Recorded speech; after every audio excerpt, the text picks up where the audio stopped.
Guadeloupe, actualité.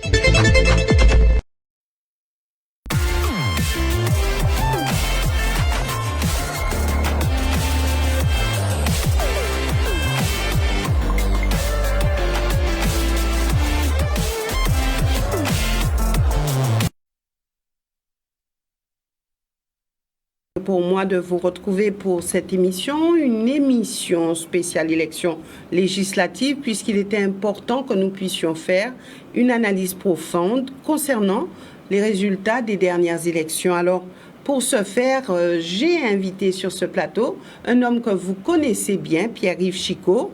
Il est avec moi en plateau. Pierre-Yves Chicot, bonsoir et merci d'être ici et qu'on puisse parler de ces élections.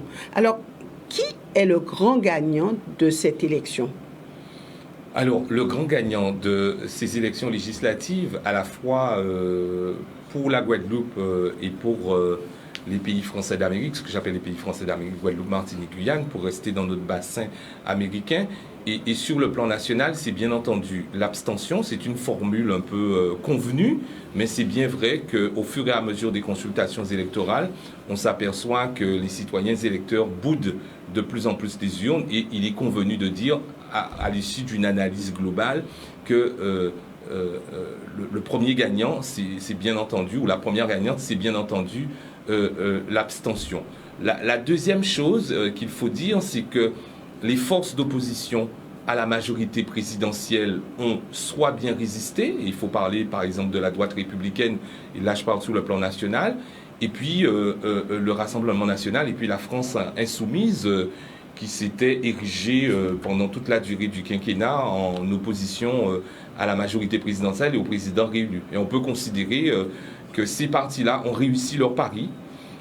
J'ai écouté un commentateur de la vie publique nationale qui disait que le président de la République était en quasi-minorité à l'Assemblée nationale, parce qu'effectivement, si on fait l'agrégation des partis qui ne sont pas favorables à sa politique, évidemment, il est en situation de minorité. Bon. Alors on voit quand même que la NUPES, cette nouvelle union, a quand même quelques difficultés aujourd'hui, puisqu'on voit qu'ils ne s'entendent pas forcément. Il y en a qui sont d'accord pour créer 4 groupes parlementaires, d'autres qui disent non, il faut qu'on fasse bloc face à Marine Le Pen. Donc on sent déjà qu'il y a quelques tensions.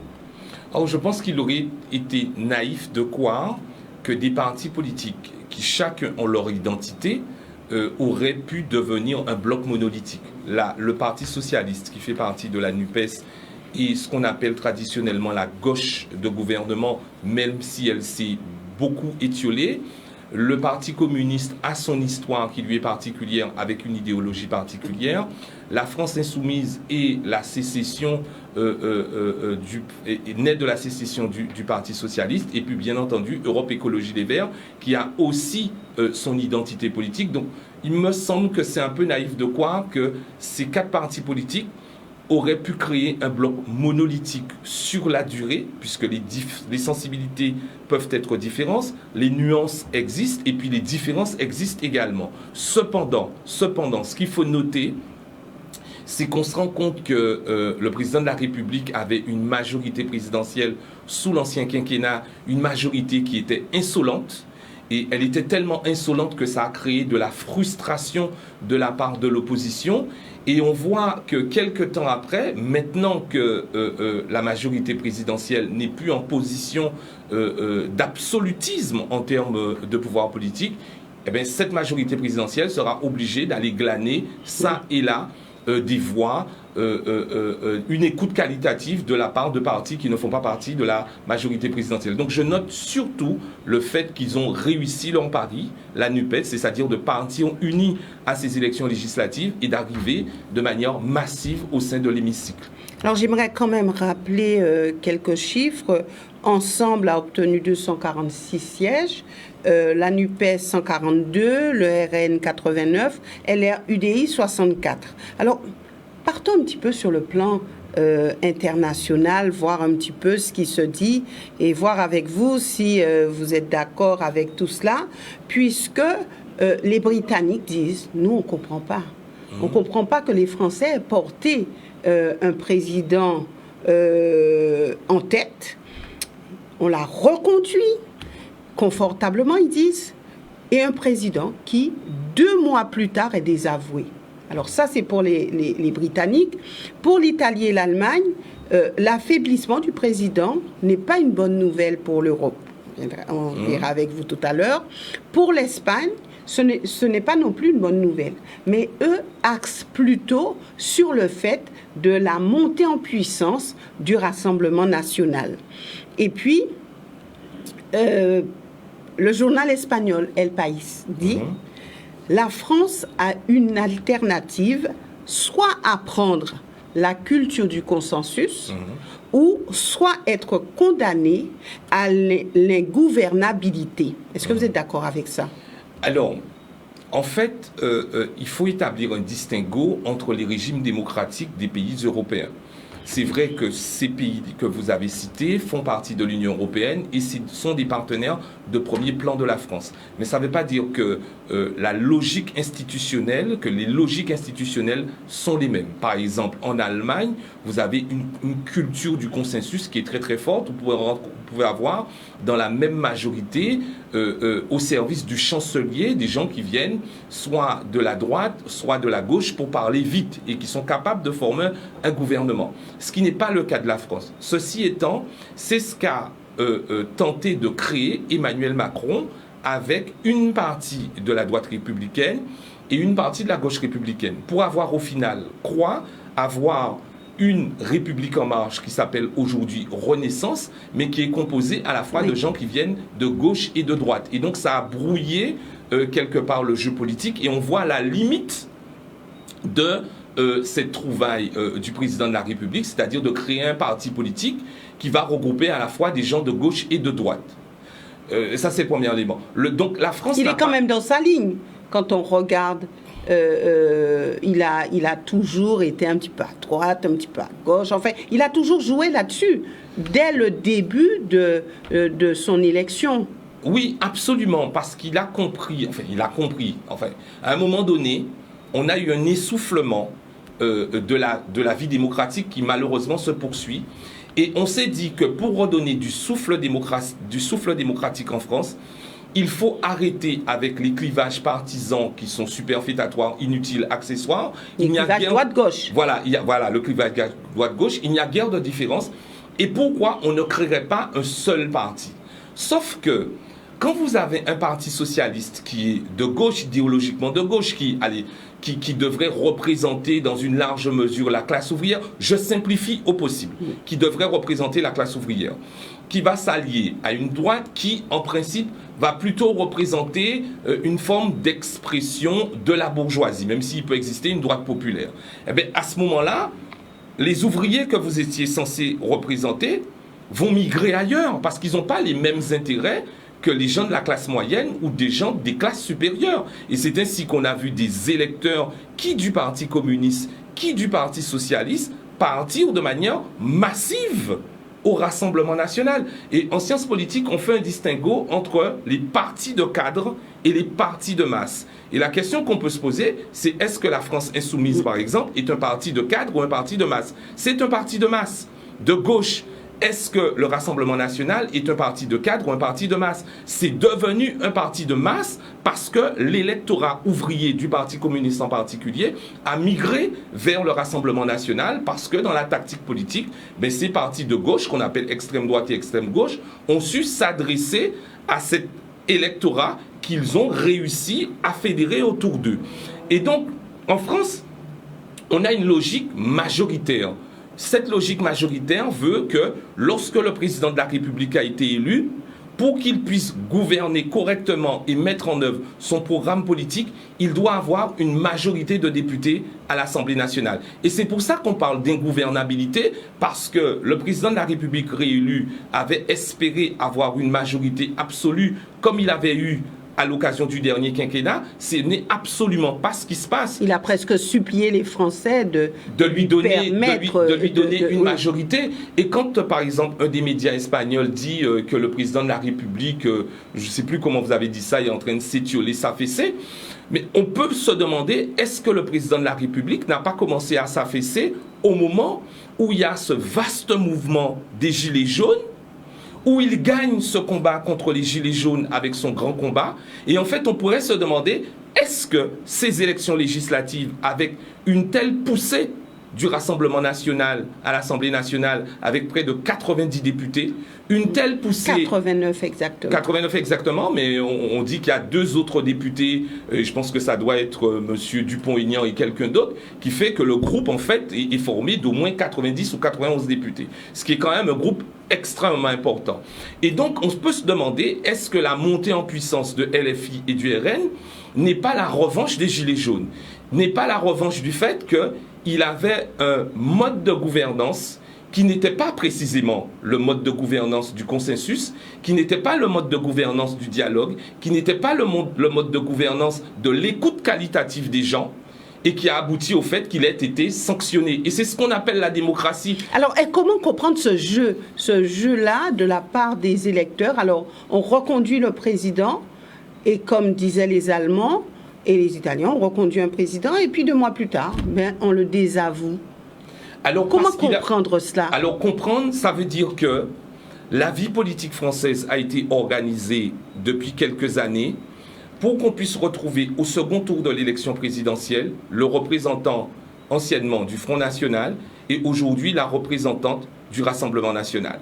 Et c'est toujours la même stratégie et la même tactique qui est conduite, c'est-à-dire qu'on fait monter ce parti politique tout au long de la mandature pour que, par exemple, Marine Le Pen arrive au 2e tour. Et lorsqu'elle arrive au 2e tour, la stratégie politique qui est conduite, c'est de dire aux Français, il faut faire un barrage républicain. Il n'est pas soutenable que la France puisse avoir une représentante du Rassemblement national à la présidence de la République. Donc, qu'est-ce qui se passe?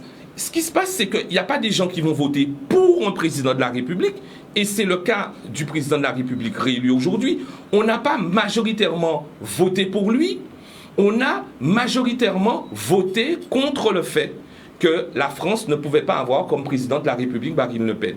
Et donc, quand vous votez contre, vous n'avez pas la garantie, lors des élections législatives, et c'est exactement ce qui s'est produit, d'avoir la majorité que vous souhaitez, puisque la légitimité qui vous est acquise à l'occasion de l'élection présidentielle n'est pas une majorité de bonne loi. Voilà. On ne peut pas imaginer, par exemple, quelqu'un qui est un électeur de LFI patenté, qui se dit « je vais vous voter Macron au 2e tour de l'élection présidentielle pour empêcher Marine Le Pen d'arriver », mais à l'occasion des élections législatives, ce militant LFI patenté qui avait voté pour le président de la République au 2e tour de l'élection présidentielle va voter pour les 2 tours, certainement, pour son candidat et pour le qualifier. Donc ça veut dire qu'il perd des électeurs. Et ce jeu est extrêmement vicieux, parce qu'on n'arrête pas de répéter que le Rassemblement national est aux portes du pouvoir. Et là, ce qui s'est passé, et c'est quand même un fait qui est notable, ça veut dire que sans la proportionnelle, ce parti politique est tellement en train de monter en puissance, y compris chez nous, qu'ils arrivent à avoir, allez, on va rester sur les 89 députés à l'Assemblée nationale, en étant en capacité de se faire entendre, en étant en capacité de démontrer à la nation qu'ils peuvent être un parti de gouvernement demain, puisqu'ils représentent déjà un groupe à l'Assemblée nationale qui est extrêmement important. Parce que la digue que n'ont pas encore franchi les Français, c'est de se dire que ce parti-là n'est pas un parti de gouvernement et que ce parti-là n'est pas capable de diriger la France. Et ce quinquennat-là, il faudra le suivre avec beaucoup d'attention, parce que s'ils font preuve de finesse, de tactique, de stratégie et d'intelligence, ils peuvent apparaître, ce groupe peut apparaître comme étant en capacité de gouverner la France. Et à un moment donné, le slogan du barrage républicain risque de ne plus fonctionner et fonctionne de moins en moins. Alors, quand les pays disent « oui, mais ce n'est pas une bonne nouvelle », qu'entendent-ils par là? Alors, ils entendent par là... Alors, il faut faire attention à qui dit en Allemagne, en Espagne, en Italie, que ce n'est pas une bonne nouvelle pour l'Europe. Et et c'est très intéressant la question que vous posez parce qu'on ne parle pas suffisamment des affaires européennes. L'idéologie du président de la République réélu, c'est de se dire il faut une Europe puissante. Et cette Europe puissante, elle va devenir tellement puissante qu'on va parler de la souveraineté de l'Europe. Et la souveraineté de l'Europe, c'est l'équivalent de la souveraineté de la France, la souveraineté de l'Espagne, la souveraineté de l'Italie, c'est-à-dire des États indépendants. C'est-à-dire qu'on préfigure une Union européenne qui va devenir tellement puissante et qui va devenir souveraine que sa souveraineté va venir écraser la souveraineté des États-nations, Espagne, Italie, Pologne, Hongrie, etc. Et ce sont ceux qui sont partisans de l'intégration de l'Union européenne, c'est-à-dire de donner le plus de compétences possible à l'Union européenne au détriment des États qui disent que ce n'est pas une bonne nouvelle parce que c'est vrai que s'il y a une personne qui porte politiquement, idéologiquement même, la question de la souveraineté européenne, c'est bien le président de la République. Et dans le même laps de temps, vous avez des États, en particulier ce qu'on appelle les PECO, les anciens pays d'Europe de l'Est, comme la Pologne, comme la Hongrie, qui sont sur l'idée de la nation, comme le Rassemblement national, comme la France insoumise, comme le Parti communiste, comme Debout la France de Nicolas Dupont-Aignan. Et donc, ce qui est en train de s'entrechoquer aujourd'hui en termes d'idéologie politique, c'est est-ce qu'on garde la nation française, l'État France souverain, l'Italie souveraine, l'Espagne souverain, ou est-ce qu'on va considérer que ces pays-là, ces États indépendants qui existent depuis des années, vont devenir des faire-valoir de l'Union européenne. Et on en est là. Et c'est pour ça que vous avez, depuis quelques années, à l'occasion des élections européennes, eh bien, ce qu'on appelle les souverainistes qui gagnent les élections européennes, parce qu'ils se disent qu'il n'est pas question que la France puisse être absorbée par l'Union européenne et que la France doit rester un État indépendant avec un discours qui est plutôt gaullien, gaulliste comme on veut. Alors justement, ce vote, qu'est-ce qui va changer pour la France dans l'Europe? Est-ce qu'on peut dire que la France sera affaiblie en Europe? Est-ce qu'on peut dire que non, on va continuer, la France va continuer à être un pays fort? Comment aborder la question? Alors, aborder la question, je réponds au moins sur 2 points. Le premier point, c'est que même si les gens pourraient se dire bon, l'Europe, ça ne nous intéresse pas, c'est loin, l'Europe, c'est notre quotidien. En tout cas, pour nous les Guadeloupéens, parce que nous n'avons plus de francs dans nos porte-monnaies, nous avons l'euro. Donc ça veut dire que la politique économique européenne, la politique monétaire européenne s'applique tous les jours dans toutes les chaumières des citoyens guadeloupéens. Donc ça c'est le premier élément. Et donc la France ne va pas renoncer à son appartenance à l'Union européenne, il ne va pas non plus renoncer à l'euro. Donc de ce point de vue-là, on reste sur la dimension de l'intégration, c'est-à-dire on reste dans l'Union européenne. Mais dans le même laps de temps, il y a un certain nombre de critiques qui sont adressées à l'Union européenne pour dire que il y a des décisions que vous prenez, mais qui ne sont pas conformes à l'intérêt général. Et je vais vous donner un exemple qui n'est pas forcément national européen, mais un exemple guadeloupéen. L'exemple guadeloupéen, c'est de dire que l'Union européenne, qui veut être une puissance écologique, qui veut être une puissance économique dont l'économie va reposer sur l'économie de la connaissance, c'est-à-dire tout ce qui est ingénierie, va dire on laisse de côté l'agriculture, on laisse de côté la pêche, et par exemple, vous avez une orientation économique de l'Union européenne qui consiste à dire que la pêche doit être moins considérée, alors que par exemple chez nous, c'est un secteur économique important, et puis c'est une tradition d'aller acheter son poisson. Eh bien, de ce point de vue-là, c'est un des éléments de l'orientation de l'Union européenne avec laquelle on peut être en désaccord. Et c'est pour ça que la France insoumise a parlé de désobéissance à certaines instructions de l'Union européenne. Et c'est aussi le cas du Rassemblement national. La désobéissance n'a pas attendu la France insoumise, parce qu'on voit comment les États se comportent au sein de l'Union européenne. Oui, tout à fait, mais parce que chacun fait un peu ce qu'il veut, quelque part. Enfin, c'est plus relatif que ça. C'est-à-dire qu'il y a une résistance. Oui, c'est-à-dire qu'il y a une résistance. Et cette résistance, elle est caractérisée particulièrement par la Grande-Bretagne.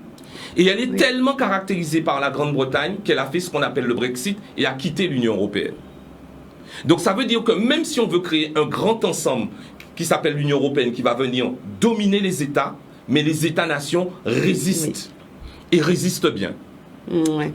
Donc, et puis un petit mot sur la guerre en Ukraine. Qu'est-ce que ça peut changer, ou est-ce que Emmanuel Macron aura une pression de ses opposants? Comment ça peut se passer? Puisque certains craignent et disent, oh là là, maintenant on aura des difficultés et ça sera encore pire maintenant qu'Emmanuel Macron est affaibli. Alors, premier élément de réponse, je suis bien content que vous ayez posé cette question-là, parce que ça permet de dire qu'à l'occasion de la campagne de l'élection présidentielle, à l'occasion de la campagne des élections législatives, des journalistes qui en principe doivent être guidés par le principe de neutralité, affirmaient sans embâche, on ne change pas un président de la République en période de guerre. On ne peut pas ne pas penser, ne pas donner une majorité confortable au président de la République parce que nous sommes en guerre. Donc on a utilisé la guerre en Ukraine comme étant un catalyseur pour aider le président de la République dans un premier temps à être réélu président de la République et dans un deuxième temps à lui permettre d'avoir une majorité confortable à l'Assemblée nationale. Alors si sur le premier coup ça a marché, et je ne pense pas que ça ait marché pour la question de la guerre en Ukraine, en tout cas pour les élections législatives, les Français ne sont pas laissés compter et ont décidé de voter comme ils l'entendaient. En dépit de la guerre en Ukraine, les Français ont choisi des thématiques qui répondaient à leurs préoccupations, en particulier la question, alors c'est pour ça que, alors on dit pouvoir d'achat, mais moi j'aime dire la question de vivre décemment. Ils ont choisi comme orientation la question de vivre décemment, et vous voyez que le gouvernement actuel commence à parler de thématiques, alors je dis comme il le dit, de pouvoir d'achat. On n'entendait pas ce gouvernement parler de thématiques de pouvoir d'achat, et donc en raison de la montée en puissance d'un côté de LFI et d'un côté du Rassemblement national, la thématique du pouvoir d'achat vient à la bouche des membres du gouvernement actuel, et je pense que ça risque d'être une priorité, une des priorités du quinquennat. Le deuxième élément, c'est que on sait que, vous m'avez posé la question sur l'Union européenne. L'Union européenne a été créée parce qu'on s'est dit que guerre 14-18, 39-45 en particulier, il faut que ce continent-là ne soit plus un théâtre d'opérations belliqueuses, donc de guerre. Il faut que ça soit un continent de paix et de prospérité économique. Pendant très longtemps, ça a fonctionné. De 1957, création, j'aurais même pu dire 1951, création de la communauté européenne du charbon et de l'acier, jusqu'à cette année, février 2022. Bon, il y a eu la guerre aussi en Yougoslavie. Ça avait bien marché en dépit de la guerre en Yougoslavie et la guerre en Ukraine. Ça avait bien marché, mais on se rend compte qu'il y a des tensions qui peuvent encore exister sur le continent européen et que la guerre, c'est pas que pour l'Afrique et pour l'Asie. Et donc, on est là sur des questions non pas simplement militaires, mais des questions de diplomatie, parce que dans le cas de la France, il faut à la fois ne pas ignorer que la Russie est quand même une grande puissance, ayant créé un bloc avec le Brésil, donc la Russie, l'Inde, la Chine et l'Afrique du Sud, et en même temps une prise de position... C'est ce qu'on appelle les BRICS. Absolument. De l'Europe occidentale qui considère que l'allié doit être les États-Unis d'Amérique et beaucoup moins la Russie. Et là, on est davantage dans un jeu diplomatique et d'équilibre diplomatique qu'uniquement que sur des questions d'opérations militaires, même s'il y a des coups de canon, même si malheureusement il y a des gens qui meurent et qu'il faudra reconstruire demain. Alors, il y a des gens qui disent, et bon, on va revenir tout à l'heure sur vraiment les élections législatives sur le plan local, mais il y a des gens qui craignent une guerre. Une vraie guerre, je dirais une guerre qui va s'étendre à tous les pays. Est-ce qu'on peut s'inquiéter, se dire oui, c'est possible? Est-ce qu'aujourd'hui, en l'état de la situation, on peut se dire oui, on va peut-être aller ou certainement aller vers une guerre?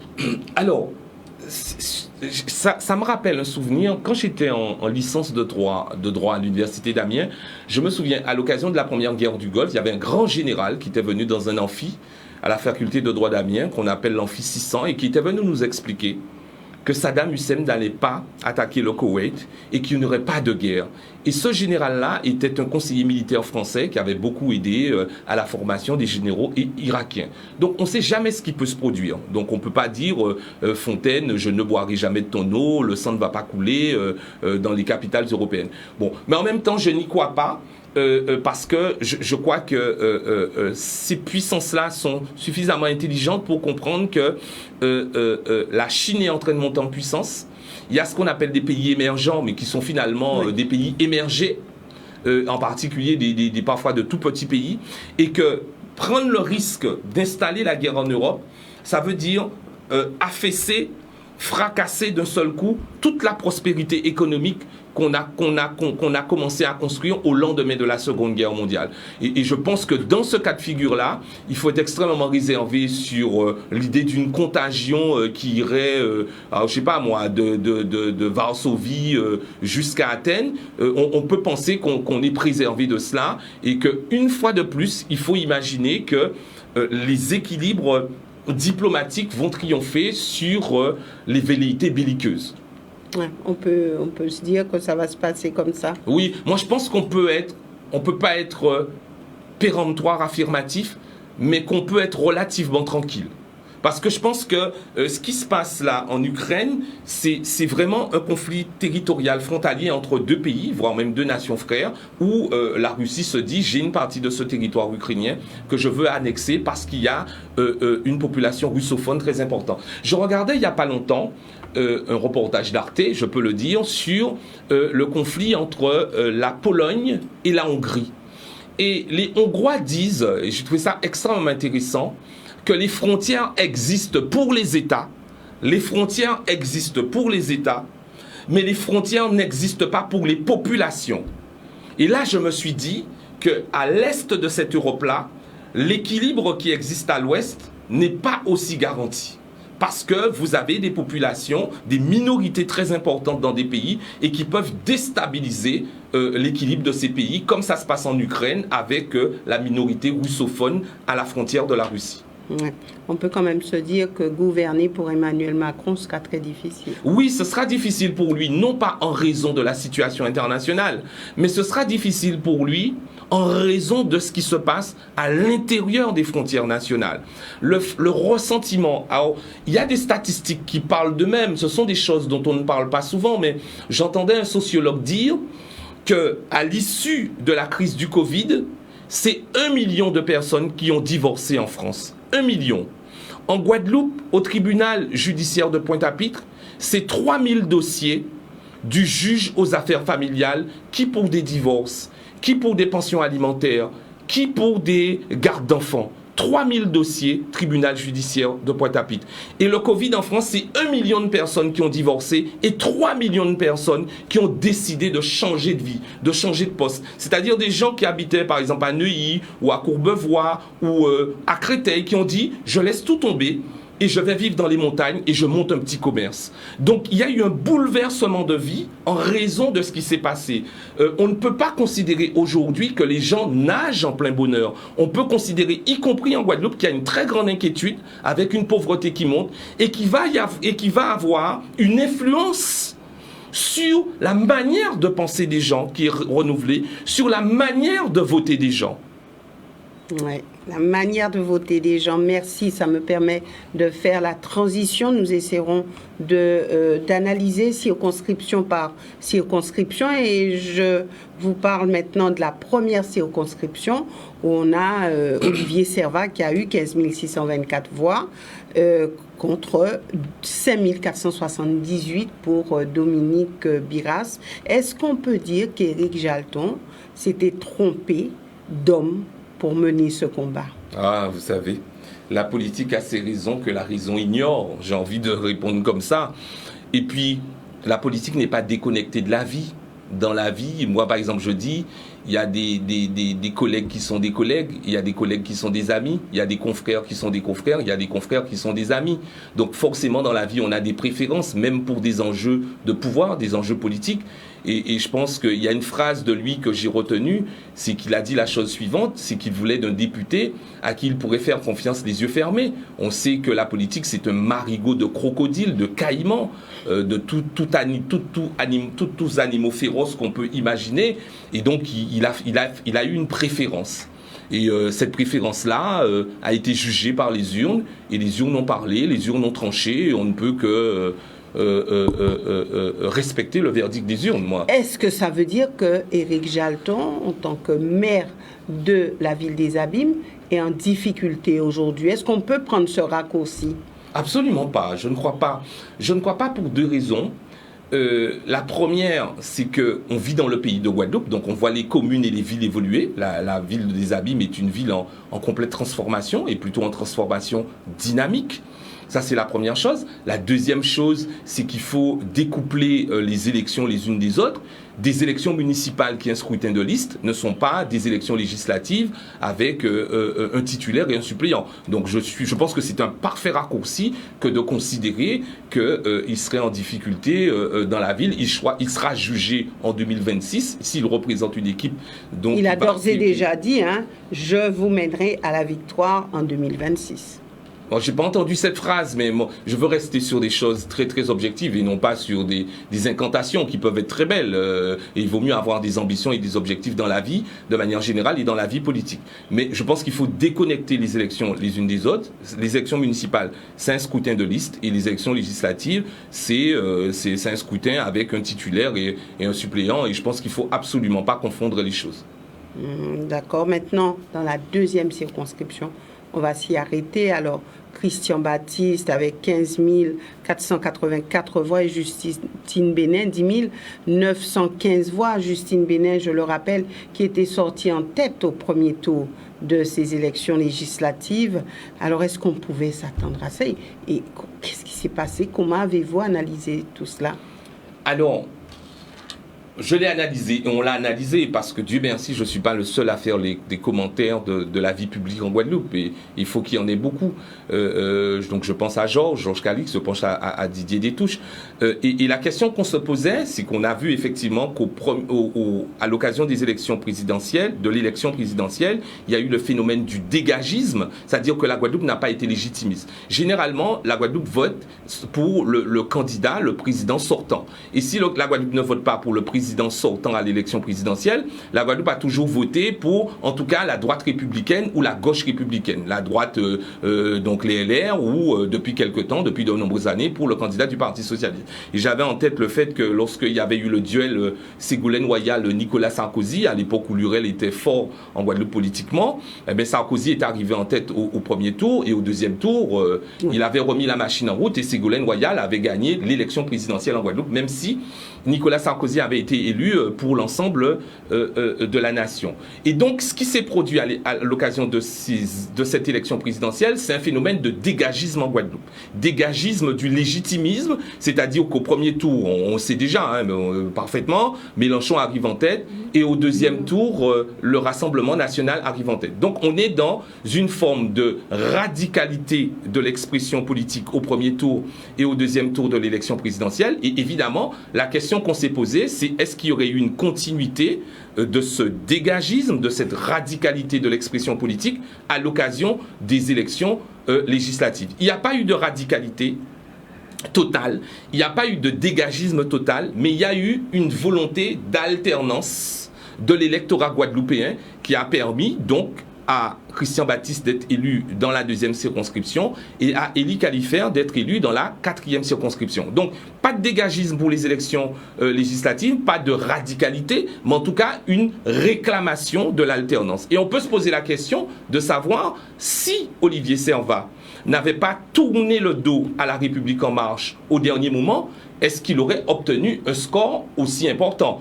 Alors on peut refaire le match, on peut subodorer, on peut essayer d'inventer. En tout cas, on prend acte du fait qu'il a tourné le dos à la République en marche, même si c'est au dernier moment. Il a congédié Emmanuel Macron et sa politique, et les Guadeloupéens l'ont entendu, et il a été réélu. Donc on peut peut-être imaginer que s'il n'avait pas eu cette stratégie politique, il aurait peut-être subi le même sort que Justine Bénin dans la deuxième circonscription, qui a fait le pari de l'audace, et pour certains même de l'outrecuidance, qui a fait le pari de l'audace, et voilà, je dis même de l'outrecuidance, en disant j'ai été dans une majorité présidentielle pendant 5 ans, j'ai soutenu ce président de la République, j'estime que son bilan a été bon, donc je parle sous ses couleurs. Et bon, le pari n'a pas fonctionné, et c'est pour ça que je parle de la formule que j'ai trouvée, c'est les élections législatives, c'est du dégagisme matiné de radicalité. Pourquoi je dis ça? Parce que dans la deuxième circonscription, Michel Tola, qui est la clé de l'élection, fait 3000 voix. fait plus de 3 milliards. Michel Girardari du Rassemblement national fait un petit peu plus de 2500 voix. Oui. Et donc, on peut facilement imaginer, et c'est ce qu'on s'était dit, que au soir du premier tour, si l'électorat de Michel Tola et de Michel Girardari, qui n'était pas un électorat macroniste, reporte ses voix sur Christian Baptiste, eh bien, on va avoir cette manifestation de ce qui s'est passé, en particulier au deuxième tour de l'élection présidentielle. Et c'est ainsi que donc il y a une forme de mimétisme dans le comportement électoral, en plus de la campagne qui a été conduite par Christian Baptiste. Il n'y a pas que ça. Il a mené une campagne. Son discours, il a mis du cœur à mettre du sens dans son discours en parlant de plusieurs transition écologique, transition sociale, transition politique, et puis avec des soutiens forts, notamment Madame la mairesse du Moule. Alors justement, est-ce que pour vous, le fait que Justine Benet ait été nommée secrétaire d'État à la mer, ça a été une erreur, ou qu'elle ait été nommée avant les élections législatives? Est-ce que ça a pesé dans la balance? Est-ce que ça a occasionné sa défaite? Comment avez-vous vu tout cela? Alors, moi je pense que je peux me tromper, évidemment, hein, je suis pêcheur comme tout le monde, je peux me tromper, mais je pense que dans un premier temps, ça a été un catalyseur, parce que chaque fois que les Guadeloupéens ont eu une personnalité qui est devenue ministre, ça a gonflé la fierté guadeloupéenne. Je pense que dans un premier temps, ça a été un catalyseur. Du reste, elle est arrivée en tête au premier tour, en dépit du fait qu'elle soutenait le président de la République, dont on sait l'estime que les Guadeloupéens ont pour lui. Bon, je fais un trait d'humour. Donc, elle est quand même arrivée en tête. Donc, je pense que ça a été quand même un élément catalyseur. Après, le second tour, et c'est peut-être ce qui a été la surprise. Moi, en tout cas, personnellement, je n'attendais ni Michel Girardari, ni M. Tola à ce niveau comment dirais-je, d'adhésion politique. Et ce phénomène-là, parce qu'il y a des gens qui ont gagné, mais il faut aussi analyser, par exemple, dans la première circonscription, Nadège Montout, qui est quand même quelqu'un qui est inconnu, qui arrive quand même à glaner 1718 voix, si je ne me trompe pas. Qui était aux côtés de M. Mélenchon depuis des années. Oui, mais Mélenchon, c'est quand même neuf en Guadeloupe. On découvre Mélenchon à l'occasion de la crise sanitaire, parce qu'il tient un discours que les Guadeloupéens, qui convient aux Guadeloupéens. Mais je parle de la nouveauté de cette jeune femme, qui n'est pas très connue, qui est dans la majorité des abîmes, mais qui n'est pas très connue et qui arrive pour la première fois quand même à glaner 1700 voix. Donc, et c'est là que je me dis qu'il y a quelque chose quand même qui est en train de se passer dans l'électorat guadeloupéen, même si l'abstention est très forte. Et je pense qu'il faut aussi tenir compte, on aurait pu aussi parler de Yanetti Pesley, qui talonnait Mme Panchard dans la 4e circonscription. Toutes ces personnes-là sont des personnes neuves, ce qui signifie dans une certaine mesure que l'électorat guadeloupéen est peut-être en train de faire une nouvelle mue. Je reste prudent, je reste très prudent, parce qu'il s'agit de gens qui peuvent changer du jour au lendemain. Peut-être que les Guadeloupéens sont en train de faire une nouvelle mue et que les Guadeloupéens sont demandeurs d'une autre offre politique électorale, de notre discours politique et surtout d'une autre méthode. Ce que je dis souvent, les quelques fois où on m'invite à faire des formations pour des élus, et j'en profite pour remercier les maires qui se connaissent et qui m'invitent, c'est que je leur explique qu'aujourd'hui, un électeur guadeloupéen, c'est pas simplement un administré qui vient chercher une fiche d'état civil à la mairie. Un citoyen électeur guadeloupéen, de plus en plus, c'est un citoyen électeur qui n'attend pas de l'élu politique une obligation de moyens, mais une obligation de résultat. C'est tellement vrai que quand ça ne fonctionne pas, il ne se déplace pas, il boude. Attention, attention. Je pense que l'abstention ne dérange pas les gens qui sont au pouvoir. Pourquoi ? Mais parce que à partir du moment où ils sont élus, ils ont atteint leur objectif. Pour moi, ça coule sur le vernis de leur indifférence qu'il y ait peu de gens qui votent, puisque l'objectif, c'est d'être élu. Mais là où ils pourraient se tromper, c'est ne pas participer aux consultations électorales ne veut pas dire qu'on se suicide en qualité de citoyen électeur. Ça ne veut pas dire qu'on se désintéresse de la vie publique. Ça ne veut pas dire qu'on est indifférent au débat public. Et ça ne veut pas dire qu'on ne va pas chercher d'autres expressions politiques. Exemple, l'envahissement du conseil départemental en 2009, l'envahissement du conseil régional il y a quelques mois, la tentative d'incendie de la mairie de Basse-Terre. Ce sont des formes d'expression qui ne sont pas des formes d'expression d'apaisement, mais qui sont des formes d'expression. Et donc, il ne faut pas penser que l'abstention est quelque chose de neutre. C'est-à-dire que ce sont des gens qui restent chez eux et qui n'en ont rien à faire de la vie politique. C'est pas vrai et c'est tellement relatif que pour les élections municipales qui constituent une consultation électorale extrêmement importante, à ce moment-là, on a une augmentation de la participation électorale et ça peut être aussi vrai pour une élection comme les élections régionales. Donc attention à ne pas considérer le fait que l'abstention, c'est le fait que les citoyens électeurs qui se sont abstenus une fois ou deux fois sont éternellement des abstentionnistes et ne pensent pas et ne rêvent pas d'une expression politique qui peut verser dans la radicalité. Que va-t-il se passer pour Justine Benin? Est-ce qu'elle pourra rebondir? Ah, là, Alors, moi, j'étais en train d'imaginer, d'ailleurs, j'en ai discuté avec une amie, on n'était pas très d'accord sur ce point-là, parce que sur un autre plateau, j'étais en train d'expliquer que le fait qu'on puisse dire que quand quelqu'un a perdu les élections législatives, ça veut dire qu'il ne peut plus être ministre. Bon, alors c'est une règle politique, c'est une règle politique, c'est une pratique politique qui a été instituée, mais ce n'est pas une règle qui est inscrite dans la Constitution. Donc on peut imaginer que même les règles sont faites pour être sont souvent contournées, même s'il ne faut pas inviter les citoyens à contourner les règles, mais plutôt à être conformistes. Les règles sont contournées, donc on peut aussi imaginer que le président de la République ou le Premier ministre peuvent se dire, pour des questions d'équilibre, pour des questions de visibilité des Outre-mer, on peut la garder. Moi, je ne suis pas dans le secret ni de Borne ni de Macron, donc je ne peux pas vous donner de révélations. Je ne peux pas donner de révélations croustillantes, mais bon, voilà. Il va se dédire quand même, parce qu'on sait que c'est lui qui avait aussi dit que si un élu ne remporte pas une élection, il ne peut pas rester au gouvernement. Oui, tout donc à fait. Ça, il l'avait dit. Oui, il l'a dit, mais bon, vous connaissez le en même temps du président de la République. Je dis ceci et je dis en même temps son contraire. Et ça aboutit à ce que nous avons aujourd'hui pour les élections législatives, c'est-à-dire des groupes politiques à l'Assemblée nationale qui sont extrêmement forts.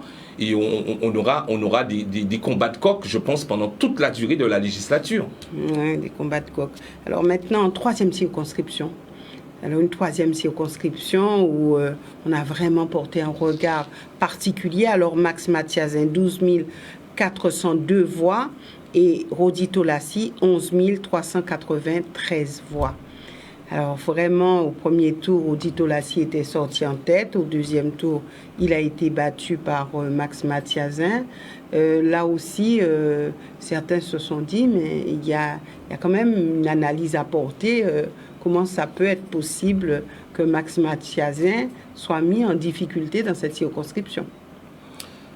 Alors, la première chose que j'ai envie de dire, c'est que certains parlent, alors j'aime pas ce qu'on appelle des oxymorons, c'est-à-dire dire quelque chose et son contraire, mais parfois les oxymorons ou les oxymores peuvent avoir du sens. Dans le cas de Rodi Tolassi, c'est ce qu'on peut appeler une défaite-victoire. Ne voilà-t-il pas que c'est un jeune homme qui se présente pour la première fois aux élections législatives? Je pense qu'il y a beaucoup de gens qui font de la politique, quel que soit leur bord, que s'ils pouvaient avoir une visibilité politique aussi fulgurante en 2 semaines, je pense que, comme disent les footballeurs, ils signeraient tout de suite. Donc on peut considérer, d'ailleurs, M. Mathiasin... 11 400 voix. Oui, d'ailleurs, M. Mathiasin souligne dans ses remerciements à ses électeurs le brio de son challenger. Voilà, ça c'est la première chose. La deuxième chose, ça veut dire que s'il continue... et s'il a encore envie de faire de la politique et qu'il continue comme il a commencé, on peut imaginer qu'au bout d'un moment, il peut remporter quelque chose. Voilà, ça c'est la deuxième chose. La troisième chose, c'est que il va devenir de plus en plus attractif pour les médias parce qu'il pèse quelque chose quand même. Il pèse 11 400. Il pèse pas 200, il pèse 11 400. Bon, ça veut dire quelque chose. Ce sont quand même des gens qui ont voté pour lui. Et l'autre élément, c'est que les gens ont voté pour lui et parce qu'ils ont entendu son discours, ils ont entendu ce positionnement. Ça veut dire que en Guadeloupe, en termes d'analyse marketing, il y a une stratégie de niche. C'est comme ça qu'on dit ça. J'explique ce que c'est que la stratégie de niche. Ouais. Vous êtes sur un marché, tous les boulangers font du pain classique, du pain blanc. Vous décidez de faire du pain au feu de bois. C'est une stratégie de niche. Lui, il a choisi une stratégie de niche politique qui a bien marché au deuxième tour de l'élection présidentielle. Et il a continué. En plus, il a une stratégie de communication particulière. C'est que sur son affiche, sa suppléante qui apparaissait n'était pas sa suppléante en tant que telle, mais c'était le visage de Marine Le Pen. Donc il était clairement identifié. Et on peut considérer que cette stratégie de communication n'a pas été complètement inutile, même s'il n'a pas pu obtenir la victoire. Donc voilà, donc c'est l'évolution d'une société. Il y a encore quelques années, si on nous avait dit que quelqu'un qui porte les couleurs du Rassemblement national deviendrait challenger quand même d'une personnalité politique en Guadeloupe comme Max Mathiasin, qui a été premier secrétaire du Parti socialiste, premier fédéral, on aurait dit mais non, mais vous rigolez, ben ça se passe. Mais qu'est-ce qui a fait la force de Max Mathiasin au deuxième tour? Est-ce ses soutiens politiques? Évidemment. On a vu comment... Il y a trois, pour aller vite, trois communes qui lui permet de remporter la mise. C'est bien entendu sa commune de naissance, là où il vit, là où il plante ses ignames, des haies. Et moi, j'ai inventé un concept qu'on appelle le concept du nationalisme municipal, parce que c'est quelque chose de guadeloupéen. C'est vraiment un travail de fond que j'ai fait, où j'ai démontré qu'il existe ce qu'on appelle en Guadeloupe un nationalisme municipal. Exemple, si vous êtes je sais pas moi, vous êtes abîmien et que vous allez vous présenter aux élections législatives à Vieux Habitants, mais vous ne serez jamais élu. Parce qu'on aime les natifs nato. Il faut vous faites là, il faut lever là, il faut vous connaître vous, il faut vous connaître tout dans ma famille pour payer ça et là. Et donc le nationalisme municipal a joué pour lui. À DE, comme le nationalisme municipal, même si c'est à très peu de choses, a joué pour Rodi Tolassi à Sainte-Rose. Et puis il y a eu évidemment la mobilisation du président. Le soutien du maire de DE aussi. Oui, évidemment. Le soutien du président du conseil départemental, le soutien du président du conseil régional, singulièrement à Bemao, parce qu'il n'est peut-être pas question que Rodi Tolassi arrive en tête au deuxième tour. Et puis on a eu une agrégation de l'opposition et de la majorité bémaotienne, c'est-à-dire que Sylvie Chamougon a soutenu Max Mathiasin, comme la majorité bémaotienne a certainement soutenu M. Mathiasin. Donc voilà, donc il y a des facteurs assez simples qui expliquent sa victoire. Et puis il était député sortant, et puis on peut dire qu'il n'a pas été complètement inactif lorsqu'il s'est agi de se mobiliser sur des grands dossiers, en particulier lorsqu'il y a eu le mouvement des entrepreneurs. Il a quand même été assez actif. C'est quelqu'un quand même qui comme on dit en créole, Kabako Aïban. Donc tous ces éléments-là expliquent qu'il ait pu conserver son poste, le poste de député de la 3e circonscription, parce que c'est pas son poste, c'est le poste de député de la 3e circonscription. Je trouve qu'il faut faire attention au vocabulaire de plus en plus. Il n'y a rien qui appartient à personne à partir du moment où on est dans l'espace public. Et puis, 4e et dernière circonscription, situation inédite, Marie-Luce Panchard qui a jeté l'éponge au deuxième tour. Oui, c'est une situation inédite. Oui, situation inédite. Bon, je pense qu'elle a ses raisons. Mais comme elle ne s'est pas présentée au deuxième tour, donc on est obligé de parler d'Élie Califère, qui est maire de Saint-Claude depuis quelques années. Et là aussi, on vit dans le pays. On voit les communes qui se transforment. Et quand on va à Saint-Claude, on voit à quoi ressemble Saint-Claude, qui est une ville universitaire depuis quelques années. Dans le cas de Élie Califère aussi, une forme de constance politique dans sa trajectoire. Je ne sais pas dans quelle partie il a démarré, mais il y a une forme de constance politique. une manière de s'exprimer, parce que quand on fait de la politique, tout le monde souligne le fait que Jean-Luc Mélenchon est un beau et bon tribun, mais on peut aussi dire chez nous qu'il y a de beaux et bons tribuns, et puis il y a une qualité de l'expression de la part de ce monsieur, et puis à chaque fois qu'il s'est présenté au conseil départemental, il a toujours été élu brillamment, et puis il y a un autre élément de caractéristique territoriale, et ça m'a été appris par mes étudiants qui viennent de Basse-Terre. Alors, j'aime beaucoup mon concept de nationalisme municipal, mais il est un peu relativisé avec deux endroits de la Guadeloupe. C'est Basse-Terre, la région de Basse-Terre et Marie-Galante. Quand les gens de Marie-Galante ne disent pas « je suis capestérien, Saint-Louisien ou grand-bourgeois », ils disent « je suis Marie-Galantais ». D'ailleurs, on ne prononce même pas le R, on transforme le R en H et on dit « je suis Marie-Galantais ». À Basse-Terre, ce sont mes étudiants qui m'ont appris ça. Quand je leur disais « vous êtes d'où ?» Ils me disaient « de Basse-Terre ». Et quand je regardais l'affiche, je leur dis « vous m'avez dit que vous êtes de Basse-Terre, mais vous habitez à Saint-Phi, à Saint-Claude ».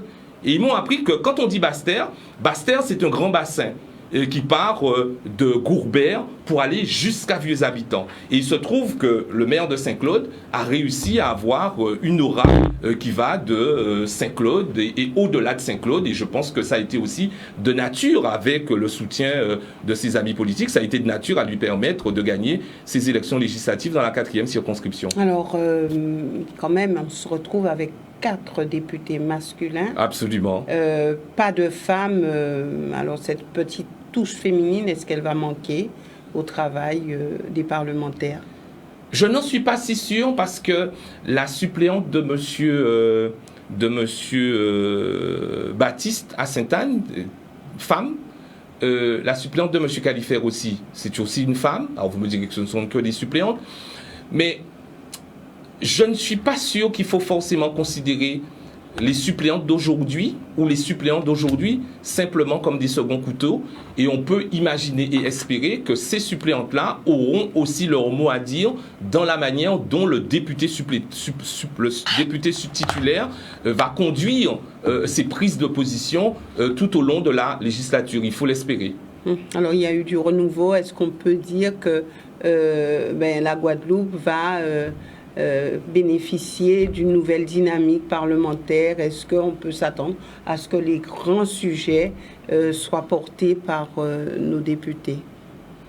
Alors, là, ça me donne l'occasion, vous ne m'avez pas posé la question, mais je l'ai dit ce matin au micro d'un média de vos confrères, sur la question de la constitution du groupe Outre-mer. Là aussi, je suis prudent, parce que c'est pas la prudence du sioux, mais c'est la prudence du chercheur, la prudence de l'universitaire, qui est toujours dans son positionnement adhérent de la recherche de l'objectivité scientifique. C'est que je reste réservé sur la constitution de ce groupe Outre-mer. Et ce matin, quand je parlais de ça, ça m'a rappelé en sciences politiques ou en relations internationales ce qu'on appelle le centre et la périphérie. Et je crains qu'en créant ce groupe que j'ai presque envie d'appeler exotique au sein de l'Assemblée nationale, que nous rejouions le match du centre et de la périphérie. C'est-à-dire qu'il y a un groupe qui est composé uniquement de personnes qui, dans la tête du pouvoir central, viennent de la périphérie. Donc vous vous présentez comme étant membre de la périphérie. La deuxième chose que ça me rappelle, c'est que lorsqu'on a décidé de traiter du statut des régions ultra-périphériques au sein de l'Union européenne, on a écrit dans le texte que nous avons des handicaps structurels. Si un groupe des députés outre-mer, c'est pour affirmer des positions, avoir une visibilité, avec une vraie crédibilité politique, avec une intelligence politique et tactique, oui. Si c'est pour créer un groupe politique et nous refaire le jeu de handicap structurel, c'est-à-dire qu'à mendianner pour l'État, alors là, je crois que ça sera un échec total. Et la deuxième chose que j'ai envie de dire pour terminer, c'est un sujet qui me tient à cœur, c'est qu'il faut encore le répéter inlassablement, que le député guadeloupéen, c'est un député particulier au regard de ce que lui propose la Constitution. Le député guadeloupéen est la courroie de transmission des élus locaux pour aller dire au pouvoir exécutif et aux autres parlementaires que la Constitution nous permet d'avoir des habilitations législatives et réglementaires, c'est-à-dire une façon d'appliquer la loi chez nous de manière particulière. La Constitution nous le permet. Et enfin, comprendre que dans le monde dans lequel nous vivons aujourd'hui, qu'il faut changer de logiciel. On ne peut pas attendre de l'autre qu'il nous propose des solutions. Il faut que nous soyons proactifs, c'est-à-dire que la posture et la structure du discours changent à l'Assemblée nationale, c'est-à-dire ne pas demander à chaque fois à un ministre « qu'est-ce que vous comptez faire pour nous ?», mais lui dire « voilà le diagnostic, voilà les solutions que nous avons élaborées, comment nous pouvons faire ensemble, co-construire ensemble, co-décider ensemble ». Je pense que c'est ce chemin-là qu'il faut engager pour gagner en crédibilité politique. Bon, sur le plan local, bon, c'est important, mais pour des députés sur le plan national, c'est encore beaucoup plus important. Merci Pierre-Yves Chicot d'être venu sur ce plateau. Nous aurons l'occasion de nous retrouver sur d'autres sujets ou pour approfondir celui-là, puisqu'on s'est rendu compte que beaucoup disent mais les députés ils vont faire quoi, comment ça se passe, etc. Donc peut-être que nous aurons l'occasion d'y revenir. En tout cas, merci d'avoir accepté mon invitation. Merci aussi à vous téléspectateurs de nous avoir suivis. Excellente soirée à tous.